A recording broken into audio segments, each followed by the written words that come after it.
Davide, zítra nás čeká další velký zápas, tentokrát na Letné. Jak se na ně těšíš?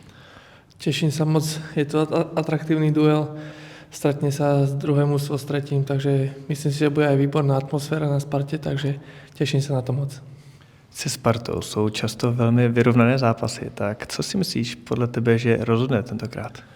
Tak v takýchto zápasoch rozhodujú detaily, takže musíme si ich prikloniť na našu stranu a podať minimálne taký dobrý výkon, ako bol teraz naposledy doma.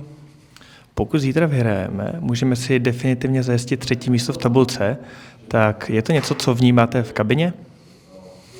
Na jednu stranu áno, ale na druhú stranu si to nejako nepripúšťame, lebo myslím si, že všetko máme vo vlastných rukách, takže pojeme do každého zápasu rovnako. Takže myslím si, že musíme podať, ako som povedal, rovnaký výkon ako aj doma. Jak by si pozval fanoušky na tento zápas?